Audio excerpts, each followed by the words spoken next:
Todmorden is an old industrial mill town in West Yorkshire.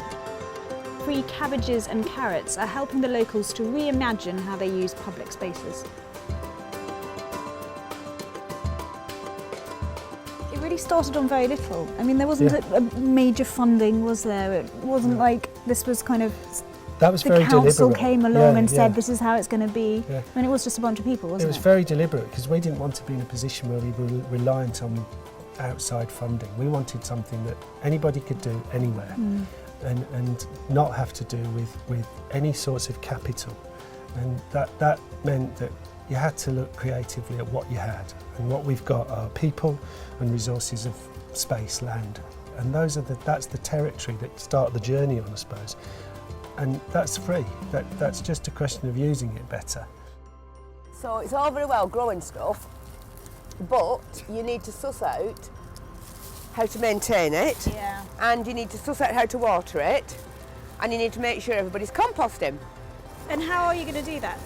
What we'll do is find a source of some small tubs that are people discarded, because they don't all need great big things, and we'll just give them away, just to get people thinking. And then when they've thought, oh, this is a whizzo idea, then they might apply to the council for one, or they might buy themselves a bigger one. You actually do it by just steadily working through, and instead of coming at it from a point of view of, oh, we'll just get a multi-million-pound plant to do it for us, you work out how you do it locally. And there'll be somebody somewhere. There'll be no end of opportunities for people to contribute. And I think the point about the exercise is to say to people, you know, this really is evidence that you don't necessarily have to be a grower to be involved. No, I can You might be a retired whizzo, you know, I don't know, solar engineer or something.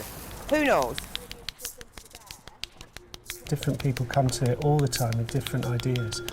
And the whole principle behind the project is not to turn anybody away, because you never know whether that might be a major breakthrough as a result of what they can offer. It's fun as well, it's exciting.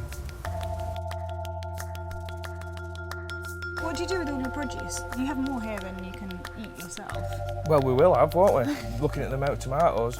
Esther's been selling some to the local whole food shop, some of the excess courgettes. The lettuce, we had loads of lettuce, salad, and the parsley goes to Chapot Market. Right. Because that just keeps on coming. Yeah. So yeah, we're making a little bit of, back for seeds and that, but it's more do it for enjoyment. Yeah. And so eat some nice grub, but it's certainly getting there. I'll have to pick that tomato. It looks like it needs picking. They're really beautiful, aren't they? I'm a bit worried about the ones that are on the soil, like, but Yeah, you could just probably lift them up. put them on a little mat. Yeah, I sometimes put them on jam jars. Yeah, so they kind of just sit inside the jam We jar. tried putting a bit of straw underneath them, but the caterpillars seem to like that, and it's got infested with caterpillars. Jam jars or pots. Even a pot, look.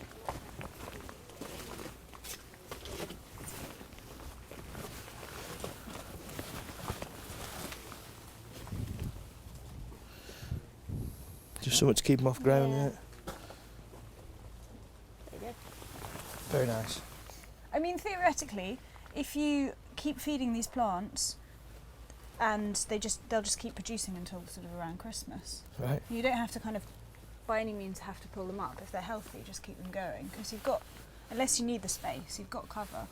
So as long as it stays warm enough, they'll keep cropping.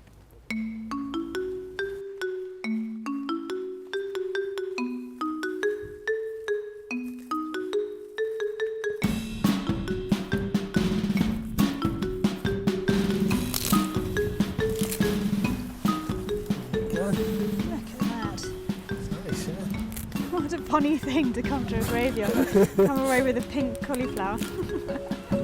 Different people have taken on beds and take responsibility for managing them, planting them, keeping them tidy and such like. The spirit of that seems to be quite well managed and people stick to it. There's no form of overseeing of these. We don't run them as incredible edible boxes and keep an eye on them. We just expect and anticipate others will do that. So how did this block come about? Well, it's been here about 3 years, and it's partly because I think of the school having a no playground, so the kids didn't really have anywhere that they could do any growing themselves, and this is the most obvious next part of the land that's available around them. It just happens to be a graveyard. And what were the council like when you first sort of approached them? I mean, is it easy just to go up and say, I want to use this land for something else? No.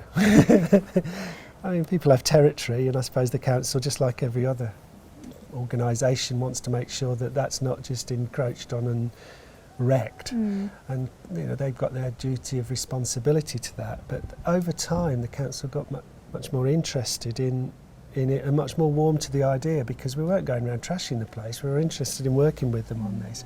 Well, it's hugely positive, isn't it? It's not about stopping doing something, it's about starting doing something new. And just imagine it differently, Yeah. you know. And I think what we're into in this sort of work isn't all the planting and all that stuff. That's really good and it's symbolically important, but it's not the core thing. It's about thinking about what we could be and what our communities could be and what our business could be and just how we live on the earth. And that is, I think that's profoundly important, that we really take time to think about that, but we constantly demonstrate as best we can of how we're doing it in our own situations. So, you know, so we grow stuff, so we share it, so we talk about the celebration of it, we have events, we constantly sort of tumble forward into a better future. And I like that idea of experimenting with it. And food is just such a lovely connector to do that with. You know, it's just such a lovely way in.